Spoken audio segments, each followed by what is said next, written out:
Hello there. What I'd like to talk about today is money. Again, because money. So I got some good comments on the video. I did want to do a longer video anyway, sort of experimenting with video lengths. People are saying, shorter, longer, more, less, left, right, up, down. So the interesting thing about money, because it's such a fascinating topic, right? You could just go on forever. The interesting thing about money is talking about its relation to crypto and how that sort of works. So I'm not a big crypto believer, and there are reasons for that. Mostly uncertainty reasons, not any other reasons, we'll say. And that's what I want to go over today. So it's the same topic, money. It's a longer form video. I'm going to focus on fleshing out the idea a little bit more and talking about mostly crypto.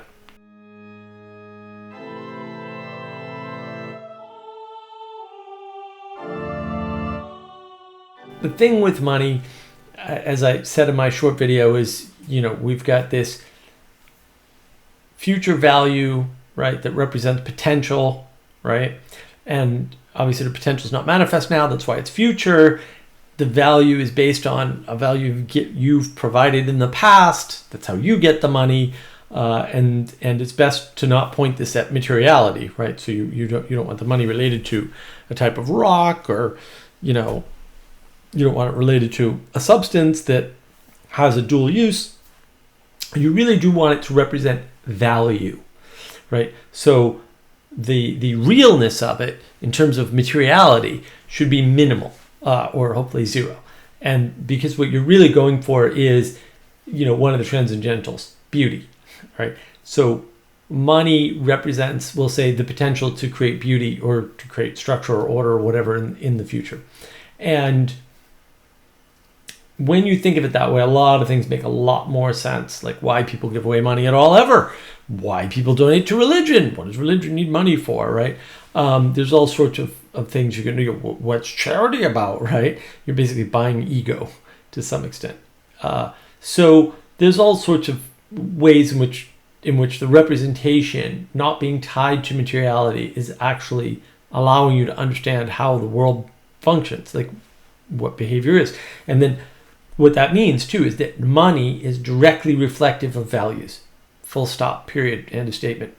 So it's not only reflective of values, but that's what it's ultimately reflecting. So if you go out, you spend your money, you get some drugs, some alcohol, right? Like that's what you're valuing in the moment. And you can say, well, that's not value as such. It's like, well, it is. It's just that values change based on your time horizon. So if you want to value your happiness right now, you may need to think about the future. But if you want to value your happiness right now, why not go off, get some drugs, some alcohol, some hookers, beer, whatever. But if you want your well-being, far in the future, to be valued, then you wouldn't do the short-term stuff, right? So this is Paul van der Clay talks about this a lot, right? Like the cocaine with a bullet chaser. Yeah, why not go out on top? Although I don't know this. I've heard heroin's a better drug. Maybe it's heroin and a bullet chaser. I don't know. But it's a good point. Like, why bother? Like, if you can just go out on top, then why wouldn't you? And people mostly don't. Of course, when you get addicted, strange things happen, like you tend to kill yourself. So this value can change based on the time horizon and where you're looking. So attention then plays into value and potential value and the value of money in the moment, right? Because again, the value and the time horizon interact such that that's what you're willing to give up now. And this also explains why people have a hard time with money. So you get a lot of money, you win the lottery, bankrupt within 5 years. Almost everybody, right? It's 80% or something crazy. And if you're a mediocre basketball player, you have too much money, you'll lose it all, right? You'll spend it all on stupid things. So a lot of people that don't have a good connection of money management and value and beauty in the future, they tend to just spoil their money.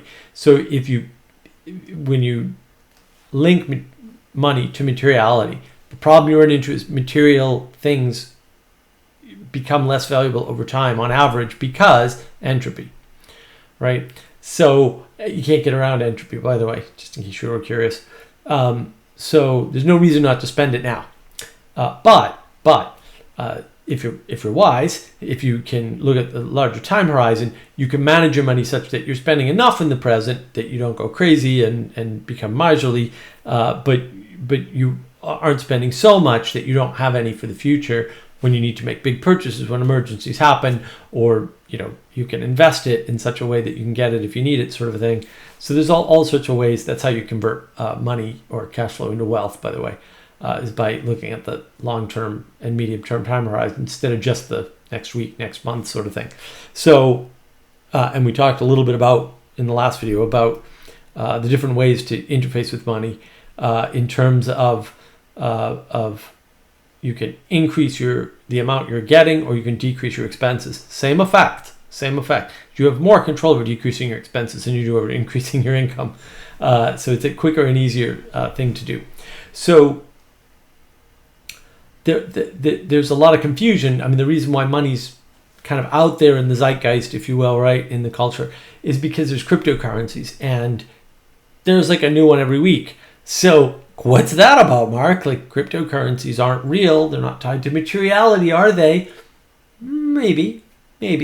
But cryptocurrencies are an attempt to tie things to materiality, right? So the Bitcoin white paper, for example, which I have read, by the way, a long time ago, granted, but I did read it. The Bitcoin white paper is pretty clear, right? What you're doing is you're tying money to work, and you're tying work to computer, and you're tying computer is inherently tied to electricity. So that's interesting. So there's something with an existing monetary value, electricity, that is tied back to work, and work is defined by this mathematical formula that a computer does. And then there's a proof based on cryptographic mathematical certainty. So that's what Bitcoin is. Now, not all cryptocurrencies are Bitcoin. There's a couple different types of cryptos. There might be 3 or 4, but there's 2 main ones: proof of stake and proof of work. Proof of work is Bitcoin, right? Oh, I did some work, and therefore I have value, and the value is, X% or a full Bitcoin or whatever it is. When you're mining, it's a full Bitcoin. By the way, you can only mine full Bitcoins. And they're limited, right? And so it's tied to materiality, to quantity, right? It's because you're limited. There's a limited number of them. They come out on this weird, logarithmic scale and whatever.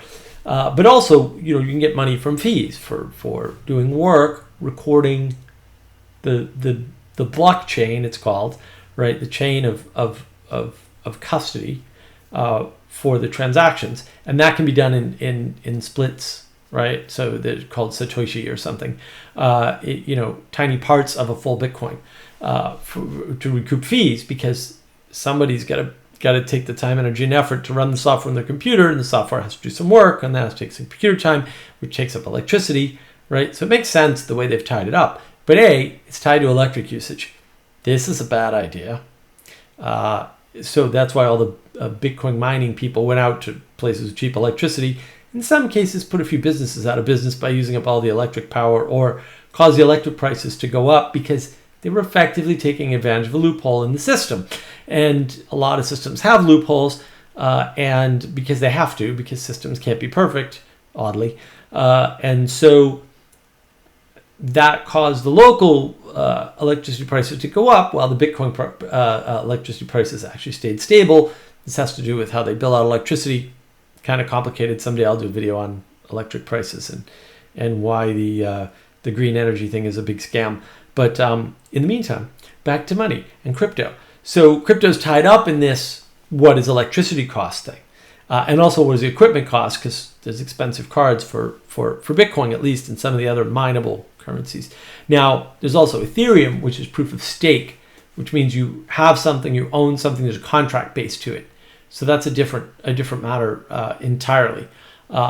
So these are all tied up in electrical power, right, and in some kind of computing capability. And you can usually, I think you can do this with Ethereum and Bitcoin.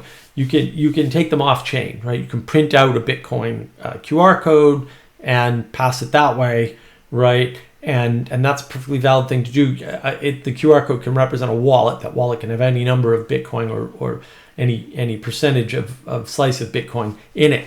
So that's one way you can spend Bitcoin. Of course, the value is fluctuating all the time, so it's not very good as a currency.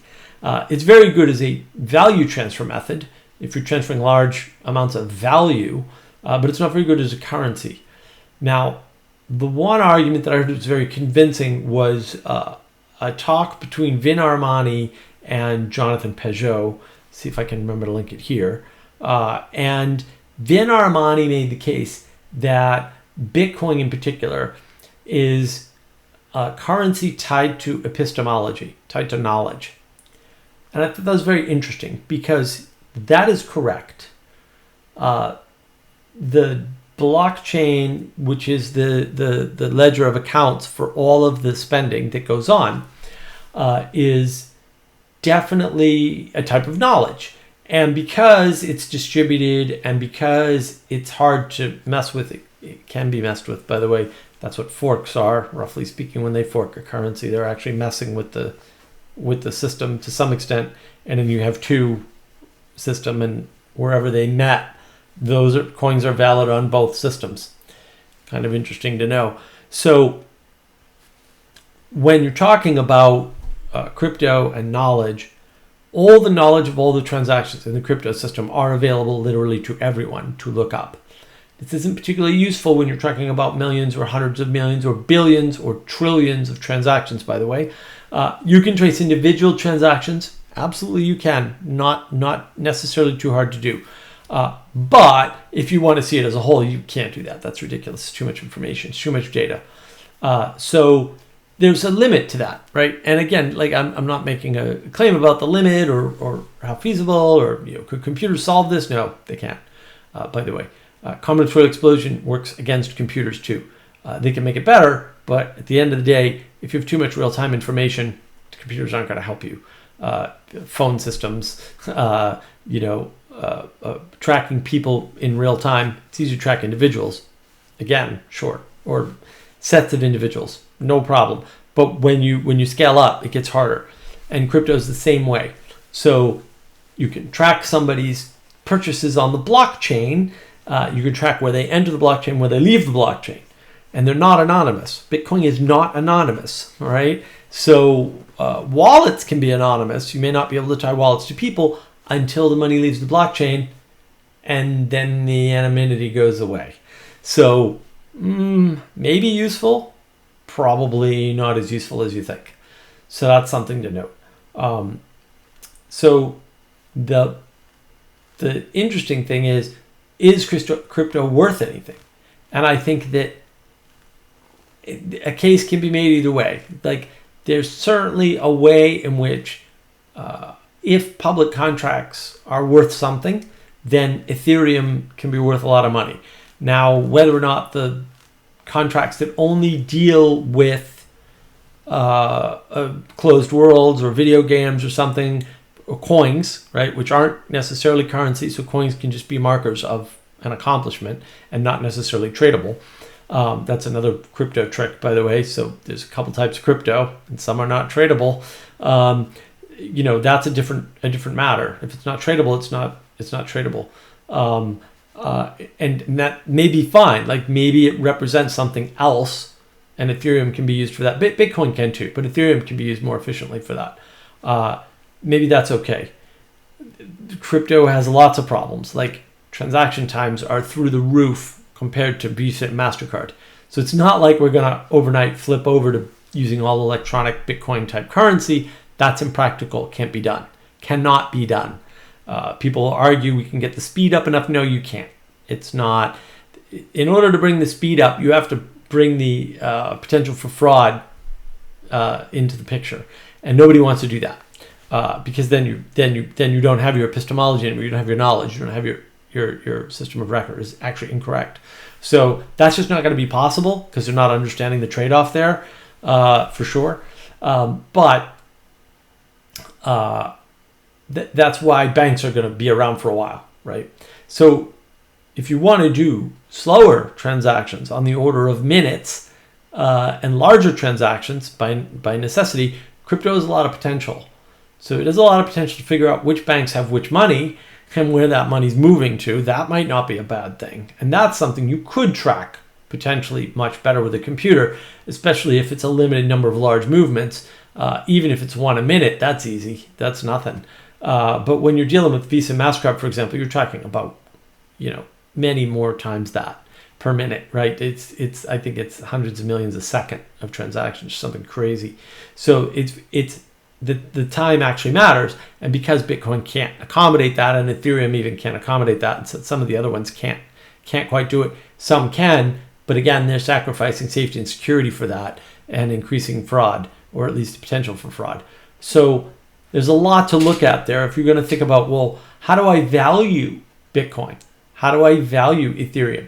And one of the things you'll notice that happened recently was, because money is tied to the government, which is a fair statement. It is. There is a central bank, but it's an unfair statement because the government's too slow to do anything about the value of money. They're too dumb and too slow. Congress takes forever to go to the bathroom. Like, these people are not going to be able to affect the price of currency on any reasonable time scale, like less than 6 or 8 months. But they do control the bank, and the central banks do have quite a bit of influence over the currency, but not entirely, because it doesn't represent what they think it represents. So the fact that they're printing more money, because money is not tied to materiality, in other words, money does not represent material things in the world anymore, not since coin age, it doesn't really matter. And when it does, that doesn't work. So you may say, oh, well, gold is a stable form of money, and therefore, okay, gold has been used as the sole currency for countries in the past. Believe it or not, there is a history, and you can just look this stuff up. When the king of, was it Namibia, I think, went through Egypt back in the day when the pharaohs still ruled there, right, a long time ago, they have gold mines, or they had gold mines, and they had lots of gold. So he just spent lots of gold because gold wasn't worth anything to him because he had lots of it. They got it right out of the ground, and his people gave it to him, and it was done.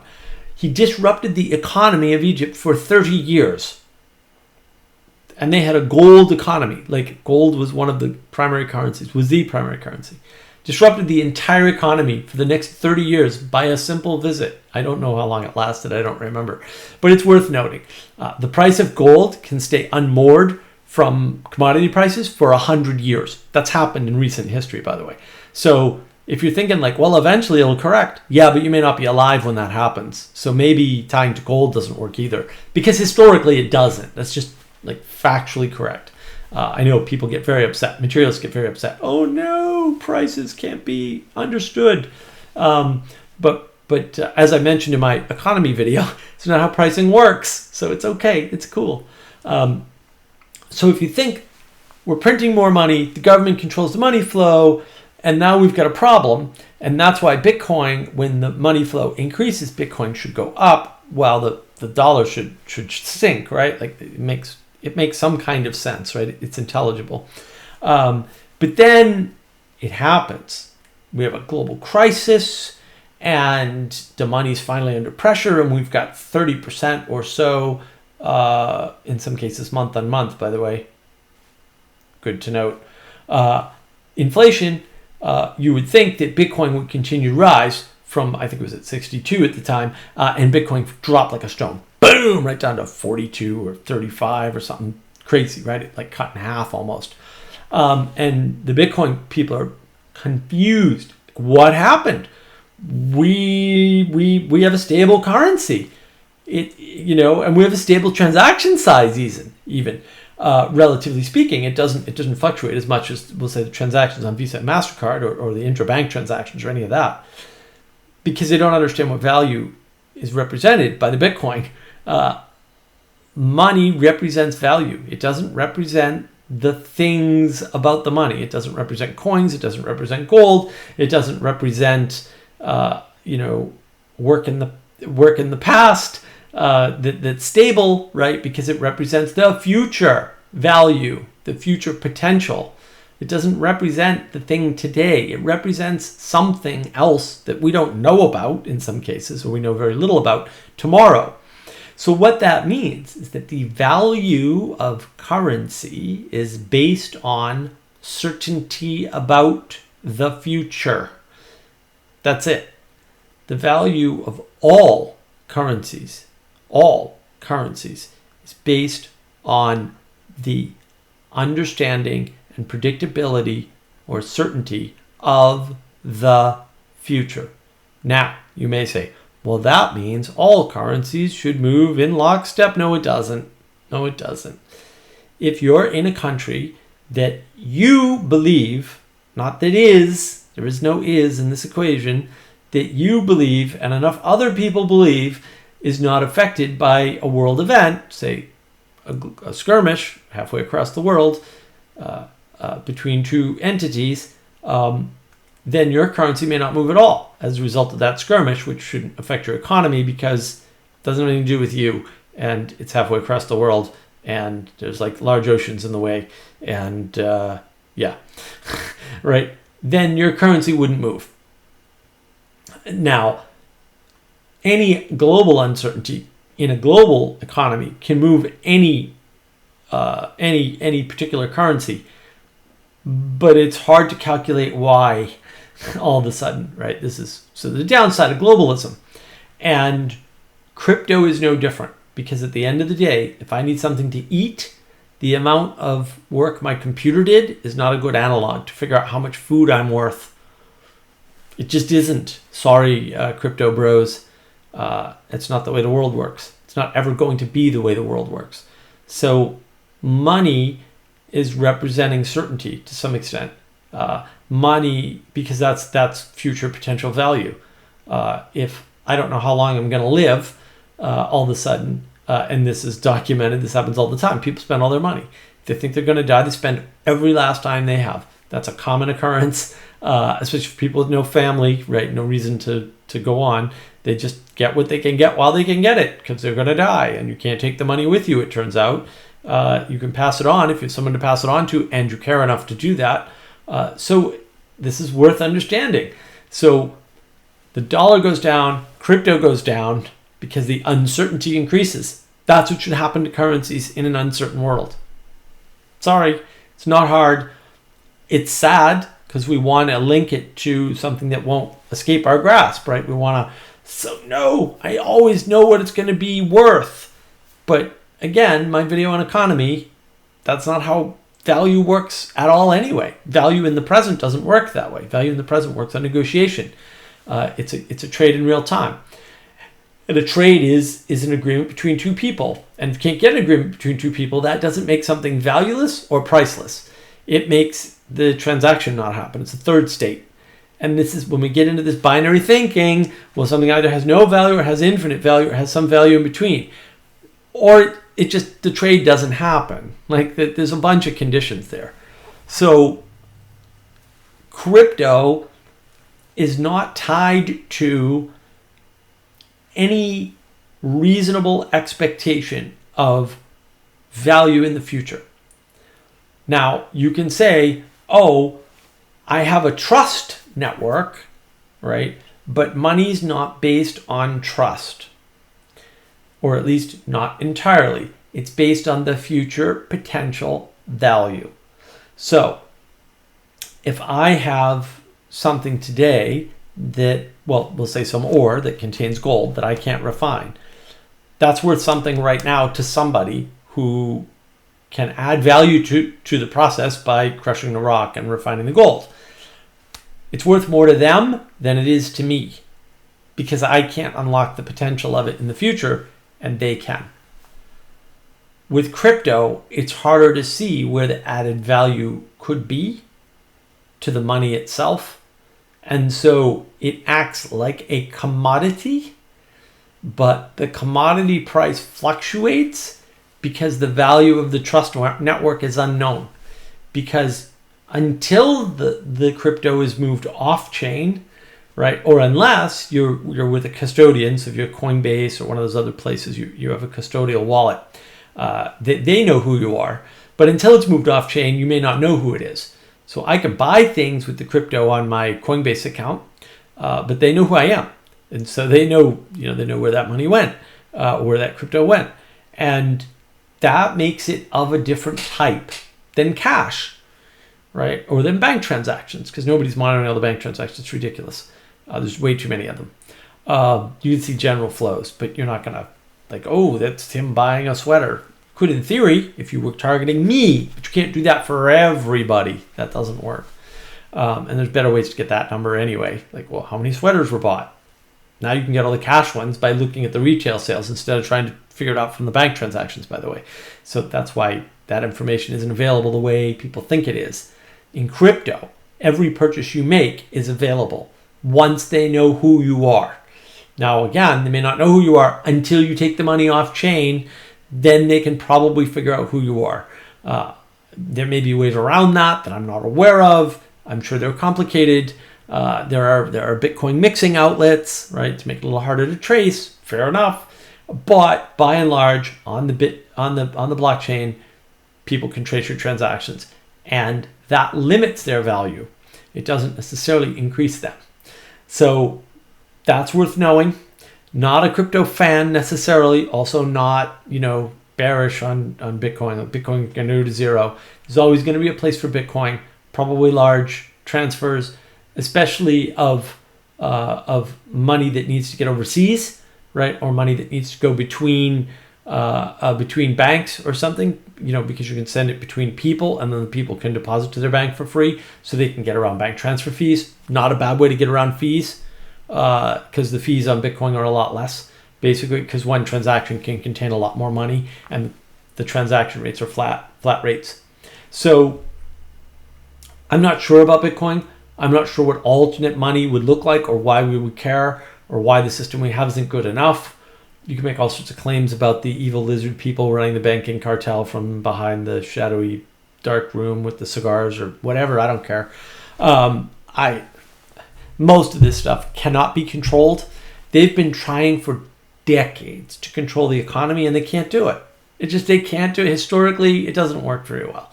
Not that it doesn't have any effect. Everything has some effect, not making a very good case, but it doesn't have the effect they intend. They tell you up front, we want inflation at this rate, and they can never do it. So when it's happening, I suspect it's an accident. I suspect that it's a coincidence. I don't think they have any control at all. They have a little bit of influence, but they don't have any control. And so, take heart. No one's controlling your big evil banking things. You are getting screwed over in very many ways. I could go over the ways that the banking industry has screwed you over, but they're all faults of the government, not the banking industry. The government controls banking, at least in the US, more tightly than any other industry. So when the banks do something to you, it is the fault of your legislators, and it is no one else's fault, by the way, because they can prevent this. They just choose not to, and they do so either through ignorance or malice. They're fully aware. So that's my thoughts, long form on money. Money is a tricky thing. There's a lot of aspects to it. If you want me to address something else other than sort of crypto and, generalized value, which I tried to do here, maybe poorly, maybe well, you'll tell me in the comments, right? Then let me know and I'll try to cover it. I'm trying to cover things that people want covered. I don't know what people want all the time. That's why comments are helpful, or you can find me on one of the Discord servers that I frequent, Bridges of Meaning, Awakening from the Meaning Crisis, or my Discord server, Mark of Wisdom, if you can get in, if you're cool enough. I'm usually on one of those three servers, hanging out. I'm on Clubhouse too. We do Meaning Mondays at noon on Mondays right now. So yeah, if you've got feedback, give it to me, and I'll try to do stuff or more stuff. I've got a lot of topics. I'm always trying to cover topics. I've got a lot of topics I don't know how to talk about yet. So that's the thing too. We've got another set of model slides coming up because we did a presentation on Clubhouse. I'm happy to do more on money if that's what you want, but you got to let me know where to go with it, and I can try to go there with it, or if there's something I didn't cover well in this video, just let me know. I'll try to do a better job. And with that, I just want to thank you, because I do appreciate that anybody at all watches my YouTube channel or any of my videos. And so thank you for your time and attention.